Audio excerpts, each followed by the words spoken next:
All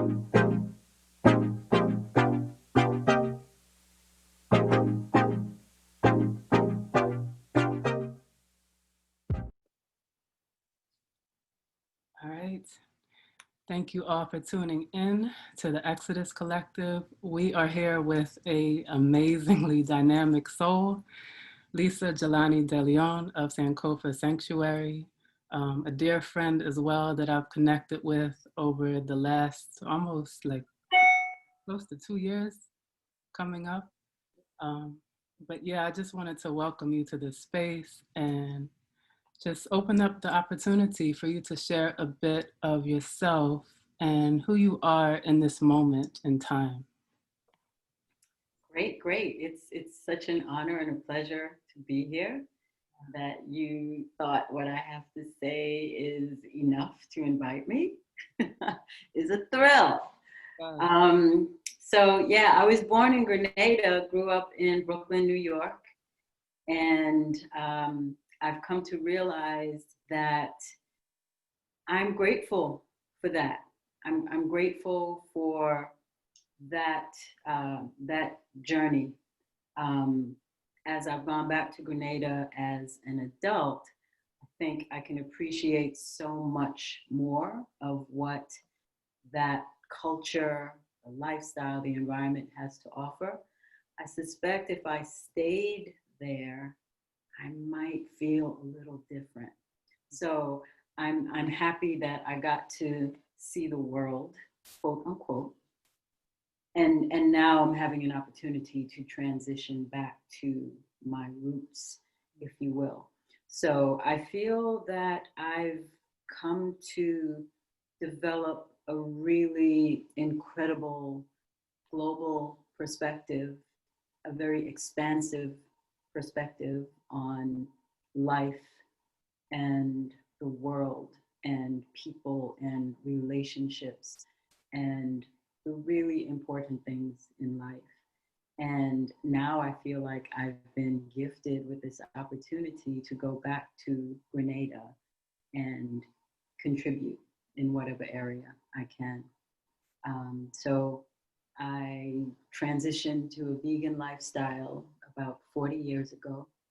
I've grown in that realm to come to understand the connectedness between my physical self and my spiritual self, and just how integral that connection is.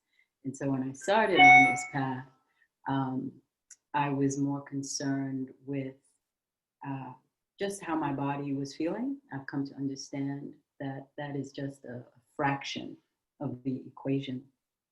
And now I realize that what I do to my body and for my body and with my body has so much to do with my soul and vice versa.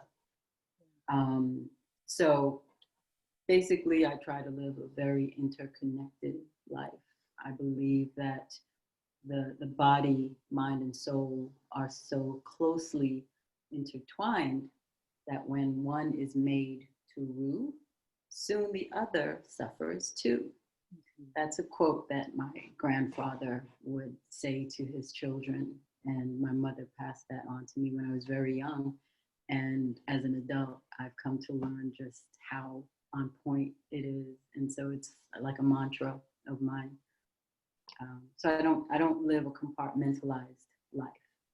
I don't think that the products I put on my skin just stop there. I think I have to think about that.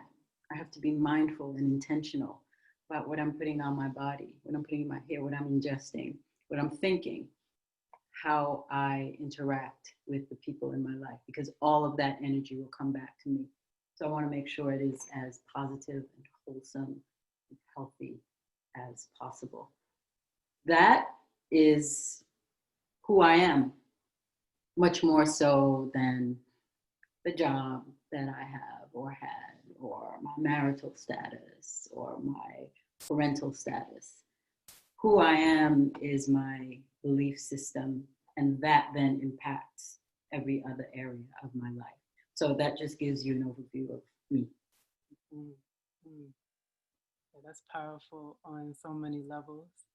I have to say, just like when first connecting with you, and well, this was over the phone for like the first year or so, and then connecting in the physical and in your space. When you speak of intention, like that was the essence that I got from you, and just getting to know you, that everything is very much intentional in your being, and like how you tend to, like how you create, and in terms of community within yourself, and then it extending to others.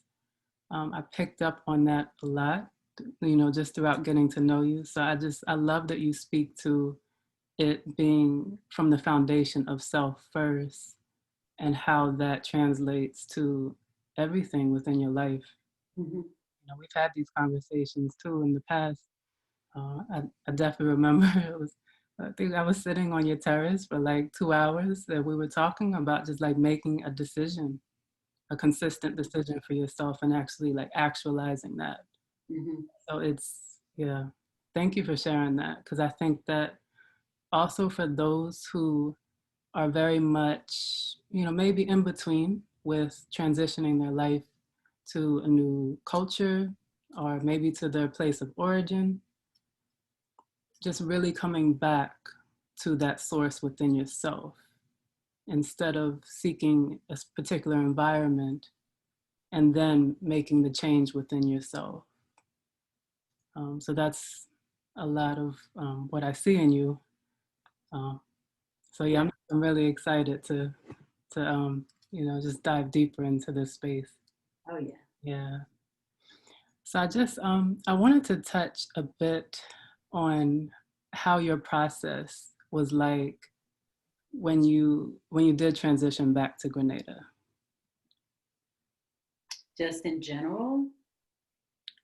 I would say first within yourself, like was there any types of um, like new meetings of self that you came into contact with during that process of Oh, relocating? yeah. Yeah, definitely, definitely. Um, and it was pretty concrete for me, actually. And I kind of remember when this transition took place, when I went from standing over here and seeing from over here to shifting to over there. Hmm. Um, and my initial experience, I would say, was challenging in some spaces. I found that I was having a really hard time accepting some of the differences um, on a number of levels. On the one hand, I thought, this is crazy. I was born here. Why do I feel so out of place? Um, and why do I feel this level of frustration when it comes to how things are being done, and this intolerance, and probably a bit of judgmentalism too? I found that I was being pretty judgmental, although I don't know that I would have been able to admit that at the time. Hmm. Um, and so I had a real serious decision to make, because I had decided that I wanted to be in Grenada. Yet I was having all these feelings. Hmm. So I remember when I said, you know what? I am being guilty of the same thing that I have talked to so many people about, and something that I learned when I was still in college. And that is, um, I can't sit and wait for the party to come to me. I have to make the party myself, right? Yeah. So I remember, I think it was in my junior or senior year at college, just constantly having this feeling of, oh my God, it's so boring here. Parties are so boring.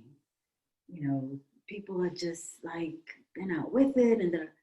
And then I remember the day I said, you know what? I came out to have fun. And so I'm going to have fun. Mm. I don't care what anybody else is doing. I don't care if the music isn't on point. I am choosing to have fun. And from that day on, literally, that was something I carried with me. But here I am now in Grenada, feeling this frustration as to why people aren't doing things to make me not feel frustrated. Yeah. Right. And it was in that moment I said, hold up, I have to take responsibility for my experience. I can't expect or wait for people to shift. I'm the one that's going to have to do so. And so I did. And it became a very different experience. It's not to say that people didn't stop doing the things they did, like not keeping appointments or not calling when they're supposed to call, not doing the job they were paid to do. Those things were still happening. Or having to wait at the bank for an inordinate amount of time while they stamp 59 papers and get 32 signatures. Those things are still happening. But I decided I was going to respond to them differently, because who am I to expect that the world should just move the way I want it to move? It's not going to happen. So I have to be standing in a different space. I have to be looking through a different lens. And so I did begin doing that. And it made all the difference. I started moving differently. I started moving on a much more even plane because I set my mind differently. Mm-hmm. And that's what put a different spin on these circumstances that were very real and very pleasant. I chose to look from a different lens. And again, it wasn't something that was foreign to me. I understood that very well, and I'd been practicing that for many years. But somehow in this situation, things were just supposed to fall in line differently. And when they weren't, I was like, eh. And so I just stopped. And then things did fall in line.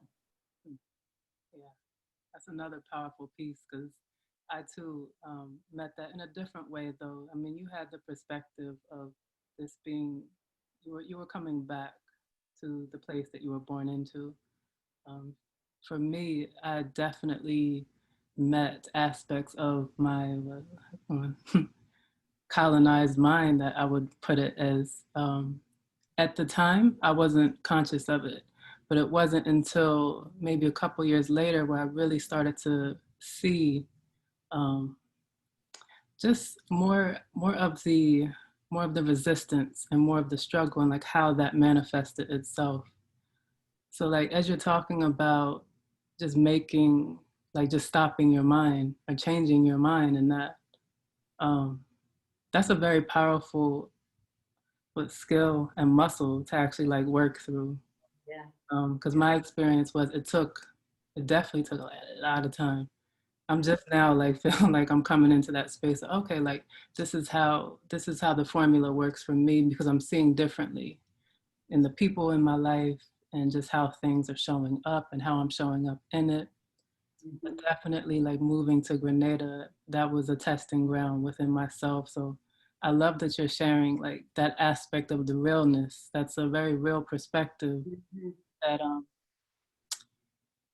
I don't know if you feel the same, but I do feel like it has to be like an organic process.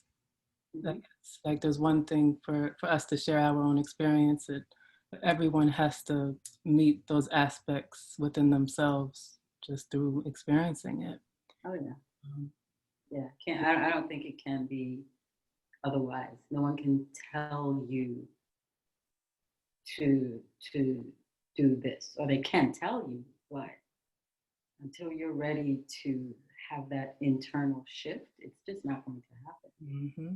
You have to get really clear on what you want your experience to be. And the lesson for me was personal responsibility at every turn. It's up to me. It's all up to me. I am responsible for all of it, not just these things over here that make me feel good, or these things over here that happen to manifest very easily. All of it, the hard things, the ugly things, the resistant things, I'm responsible for all of it. And so another piece for me was focusing on solutions, focusing on what I wanted to see and not what I didn't want to see. Because I found the more I did that, the more I saw it. Right. Right. And so I had to focus on the things that I wanted. I wanted to um, see the manifestations more so than be obstacles. Mm-hmm. And so that required me to shift. It required me to consider what I was choosing to focus on, because what you focus on is what expands, Yes. right? And the more I got of those things that I didn't want, the more I realized that's where all my energy and attention was going, Yes. right? And it's miraculous how it happens. Yeah. Well, truly, and like, I mean, this is quite the year for putting that into action because there's so many factors on a collective level. So it's, yeah, some real Exactly. breakdowns. Yes, yes, yes. But I would also, I would love to get into Sankofa Sanctuary, Mm-hmm. the space that you've created back in Grenada.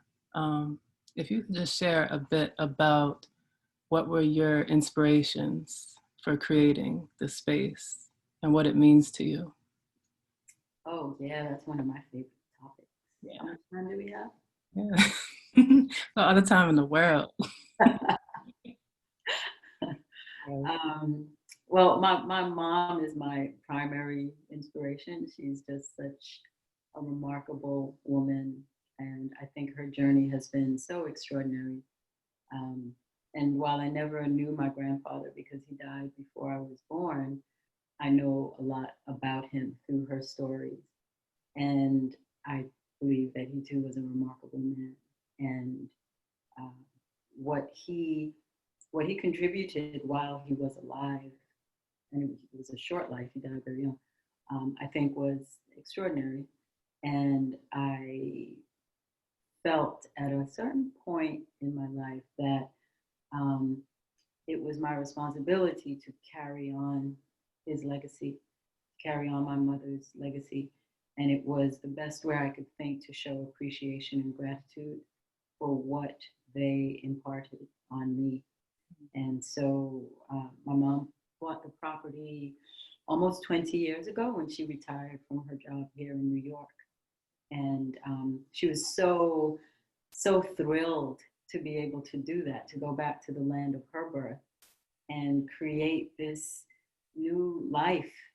And I could just see the joy in her face whenever she was there. And she would just putter around the house. And it's a big house for one person, but she would be there doing whatever, you know, planting things and doing the landscaping stuff. And it required a big renovation. And she would go for several months out of the year and stay there. But in more recent years, she stopped going as often. And so the house was just kind of there, not doing too much. I would go, my sister would go, my nieces and nephews. Um, but it was being underutilized. And so I decided this is too much of a waste. And what could I do to um, bring some vibrancy to the space and to share the gifts that the space has to offer?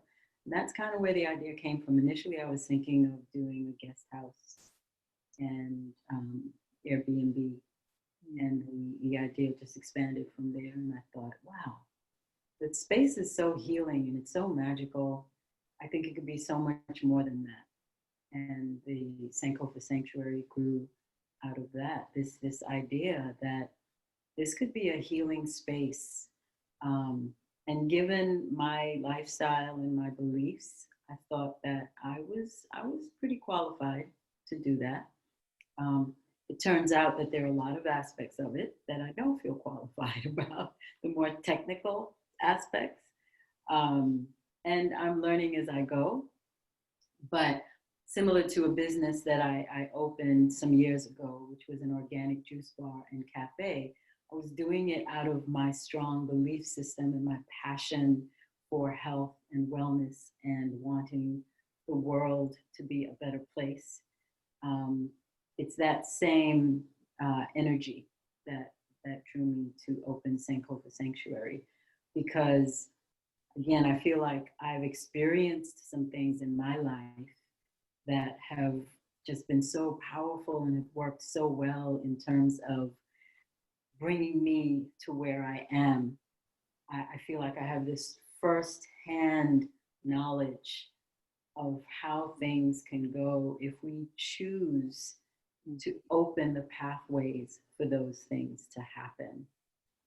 And so I just wanted to be someone who could invite and allow people to to to be open to that kind of thinking. And if I can serve as a guide in the process, then I'm very anxious and happy to do that. But first and foremost is to create the environment where that kind of expansion can happen. And I think Sankofa Sanctuary is that. We'll do programming, we'll do curated experiences, we'll do retreats, and we'll also just be a space where people can come and stay. And if there's nothing to do at all, it's still a really magical space. I love that it's centrally located. It's very close to the airport. It's very close to the capital, St. George's. It's close to the beach. And at the same time, when you get up there, you feel like you're really far away. You feel like you're secluded. And it's very peaceful. It's beautiful as well.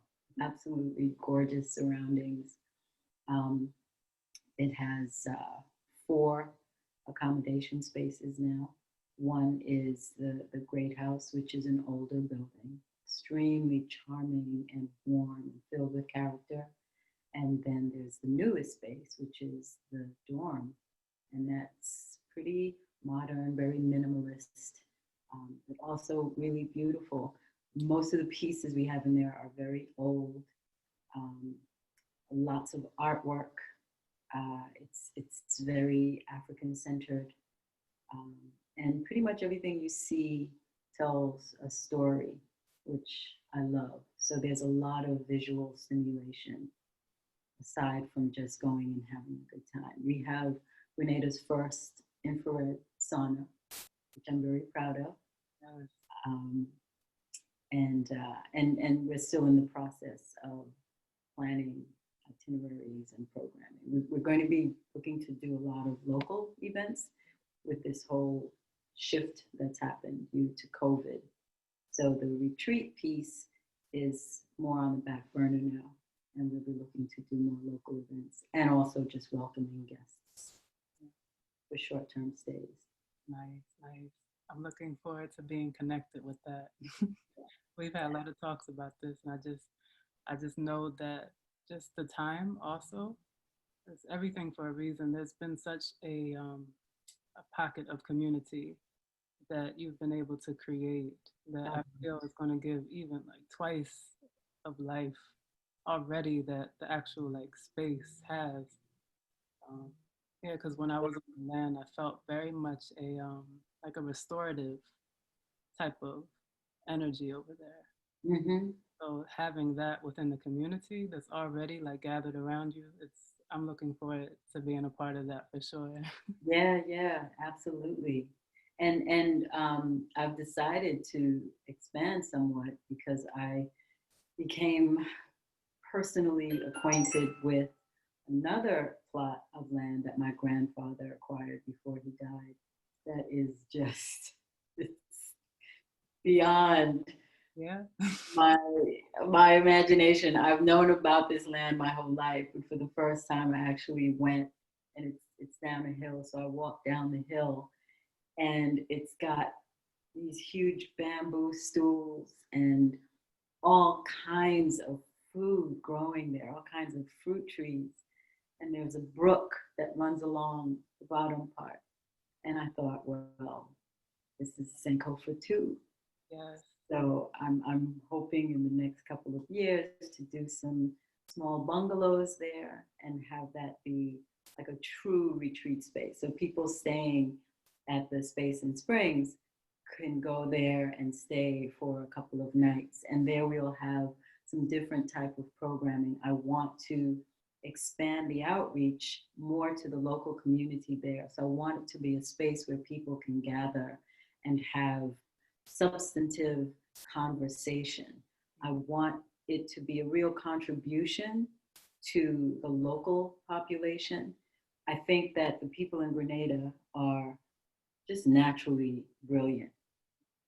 At the same time, I think that there hasn't been enough of an impetus to tap into that genius, right? So I find that there are a lot of people who are just kind of functioning at a level that is below their potential.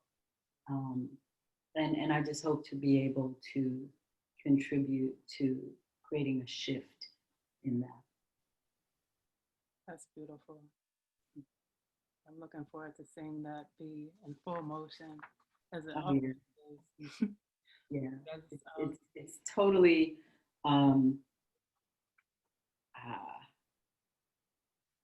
a huge stretch in terms of everything else that I have going on in my life. But I feel like I almost have to do it. yes. I don't know how it's going to happen, but I feel like it has to happen because that's my grandfather's memory right there. So I feel like I owe it to him to do something with that space.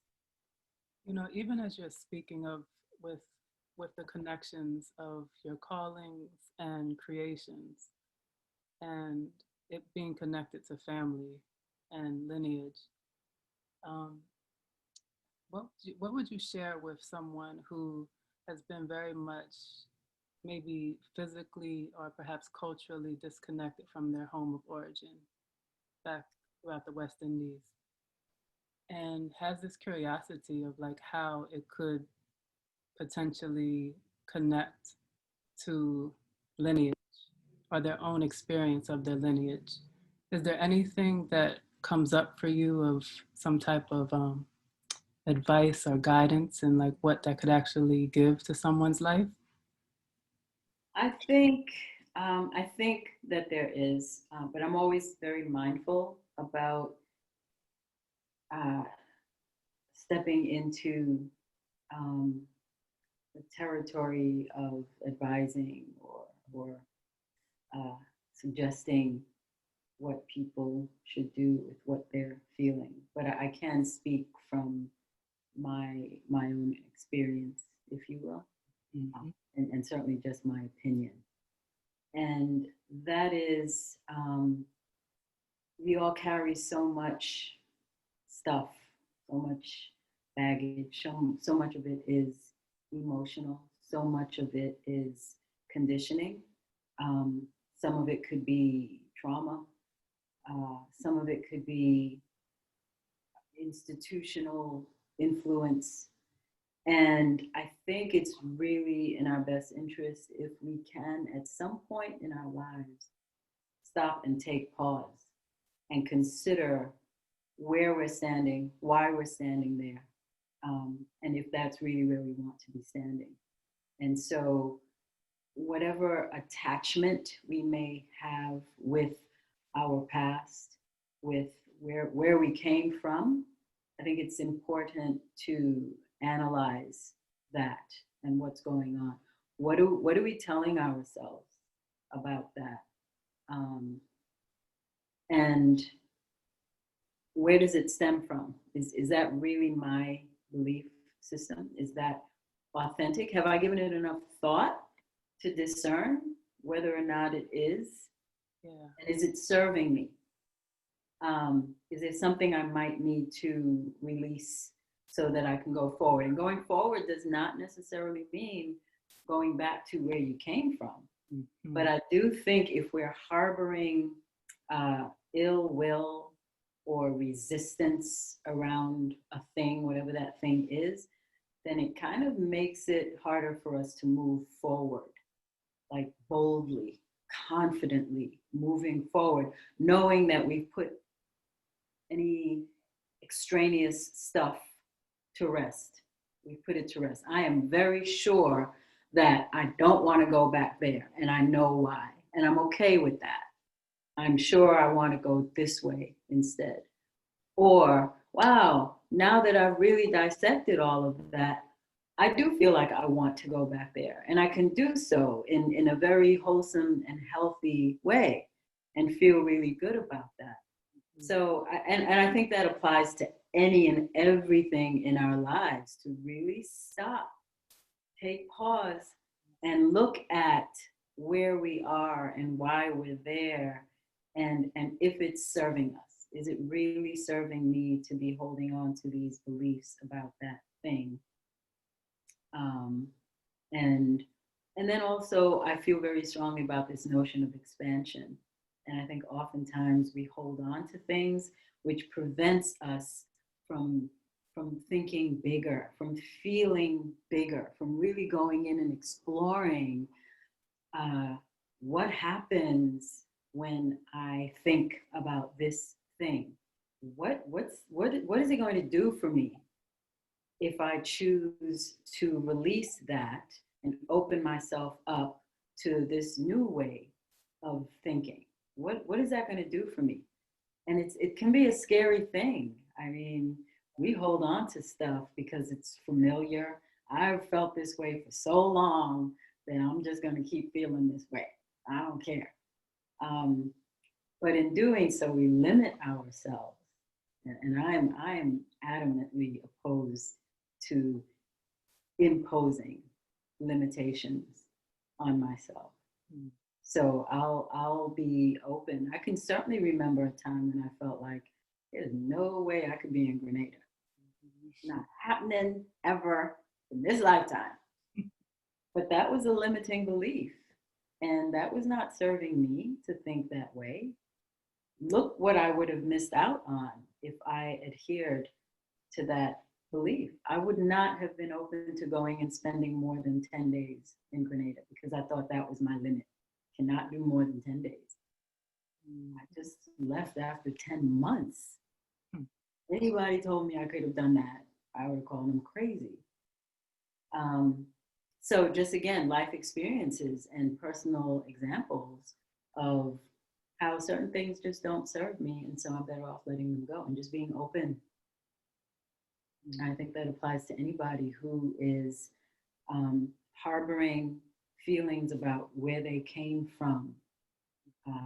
What's the worst that could happen if I allowed myself to shift and see it from another angle? What's the worst that could happen? Right? That's a powerful question too. You know, just all right. So just piggybacking off of that, I'm curious if when you went back to Grenada, did you have any particular visions of realities, like for how things would go? And was there any piece that, things happen, but like we tend to have a plan, and then in terms of the plan being created, it's, this is life. But I'm curious, like if there was certain particular visions that you had, and how did that reality not meet it or did meet it? Was it just like one particular one that you would be open to sharing? I don't know how specific you want to be. I certainly had a business plan 4 years ago. And that specifically was opening a car rental and taxi and tour service, Okay. which didn't pan out because of the person that I was partnering with. And a huge disappointment, because to me, the idea had such tremendous potential. And I thought, wow, how could this not have worked? And that kind of influenced how I was looking at life in Grenada for a while. And again, I found myself in a space where I had to shake it off and take responsibility, because I went into this with my eyes open. I decided to trust this person. I decided to make the investment. And so I had to own up to my part in the whole situation and just be at peace with it. It was done. What am I going to do moving forward? So that definitely shaped how I was looking at the place, the culture, the people for a while. And then I was reminded that that could happen anywhere. It's not just Grenada. It's the world that we live in. And I cannot blame Grenada for that. So another opportunity for me to shift, which I did. And then it's come full circle, because now with Sankofa, there definitely could be a space for having rental cars and taxi and tour services. So I feel like the universe is just doing what it does, which is to bring things around full circle, and put it before me and see what I am up to. You know, what I'm deciding to focus and put my attention on. But another one of those reminders for me, right?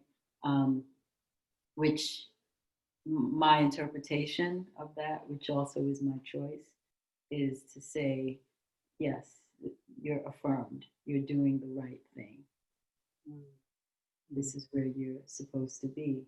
So just keep forging forward, being open, seeing the positive aspects of things, and most importantly, being grateful. So with everything that I go through, no matter the outcome, I always say thank you. I always give gratitude for the lessons, for the good outcomes, the bad outcomes, because I always grow, I always learn from it. So gratitude is the biggest factor for me. Thank you for sharing that. Yeah. Just for the closing question, for any Black people specifically within the United States at this time, we're actually recording this on, well, not that it's in your view, but those who may be watching, we're actually recording this on Election Day. And I'm loving that we're doing this, because I personally feel as though it's giving such a opportunity of what we're talking about with choice and taking ownership of our own realities. So to actually focus on creation and inspiration and sharing of perspectives at a time where, at least on this land, a lot of people feel tension and anxieties and just a lot of stress.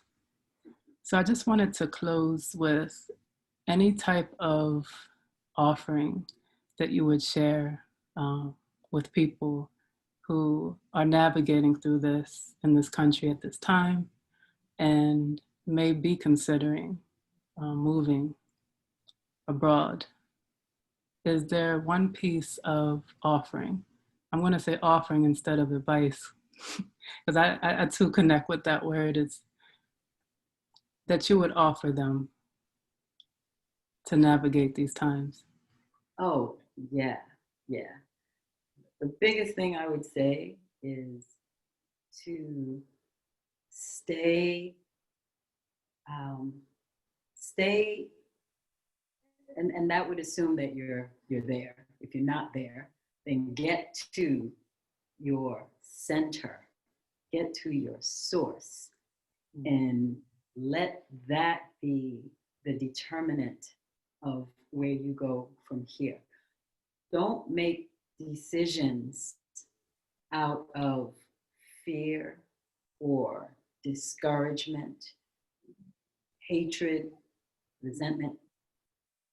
I don't think that's a good space to be when you're looking at moving forward. So get to and stay in your center. And then consider what your vision is for your life. When we act out of that space, we, one, make better decisions, and two, have more of the fuel that we need to manifest those decisions. Make decisions based on your vision, not just on what you see, because your vision is what your soul sees. Your vision is what your vision is emanating from your soul. What you see in front of you is coming from your eyesight. Two very different things, and I think it's important to make that distinction, right? Your vision is what your soul sees. Just what you're seeing right around you, that's just your eyes. And I think we have to be very careful about making decisions just based on what we're seeing in front of us. There is so much out there that's available to us if we're willing to shake ourselves out of wherever we're standing right now in this moment. Because what we often don't understand, because we tend to impose limitations on ourselves. So what we don't understand is that we have oftentimes been guided by forces that are outside of us completely and really have nothing to do with us. So we develop these paradigms around how to live life, just how to move, that really are not our true, authentic selves. And so I think this is such a golden opportunity for us to rethink, to come up with some new paradigms. There are other places we can be. There are other ways that we can function and survive. It's not just this script that we've been given. There's just so much more. And I'm mindful about when I say that, because I realize from where I'm sitting, it's easy for me to say, right? Because, I have food on my table, I have a roof over my head, and it's a really nice roof. Not everybody is sitting in that space. And so it could be deemed as very arrogant of me. How dare you talk about expansion and this whole big world? I get that. But I also understand that it does not serve us to limit ourselves to our immediate circumstances, particularly if those circumstances are not really working for us. I think it's important to understand the power that we possess, the potential that we possess, the potential for change. But we also have to understand that we have to be that change that we want to see. We can't sit around waiting for change to come to us. We have to be the change. And that's not an easy thing to do, particularly if other people around you are not standing in that same space. So I realize what I'm saying is challenging, but I absolutely believe with every fiber of my being that it is true and that potential is there. So I see this as a real wake-up call in a good way. And that's the way I've chosen to interpret this. Not with all the doom and gloom, but okay, something needs to happen. Change is afoot. What am I going to do with it? Am I going to wallow in all the ugliness that surrounds me? Or am I going to develop a vision of something that is more beautiful and something that is more nurturing to my soul? And that's what I've chosen to do. And it means cutting some ties with what has been so familiar and relatively easy, and embarking on this journey that is very new and challenging in a lot of ways. And it's forcing me to to to to evolve and morph into a bigger me, right? To tap into elements of myself that I would not otherwise have known were there. So ultimately, I think it's a great thing, right? Again, I come back to the notion of expansion, because who wants to be dormant? I would much rather be dynamic and tapping into all these different aspects of myself that I didn't know were there, because that's just the potential we possess as human beings. And so I'll just bring it back to Sankofa, because this is sort of a new aspect of the space that I hadn't considered until all of this stuff happened with COVID, and that is having it be this intentional community where we can forge a different way of living, where people coexist, where we share similar values and we support each other in our growth and development in those values. We challenge each other to stay true. We challenge each other to stay the course when we might feel like we want to stray. And so this idea of intentional community, I think, it's not a new one. It's definitely not something I invented, but I think it's just the way we need to be going, because life as we know it has changed. And so this idea of community and intention, and support, mutual support, of coalescing, I just think that's the direction that we need to be heading in. And places like New York City just doesn't necessarily serve us in those ways. It's easy to be very disconnected in spaces like this. It's not impossible to happen, but it's a lot harder. So the idea of retreating to some place where the walls are just not quite so thick and hard, and the air isn't so dense, I think can support us in that energy much more so. This is so exciting. That was beautiful. Thank you so much, Jelani. Just You're welcome. For your wisdom, for your offerings, for your soulful reflections. It's such a gift. So thank you for your time and for sharing with all of us. Thank you for having me and listening to what I have to say. I am humbled. No, for sure. And there'll be more flows of this to come, with an upcoming relocation chat with you.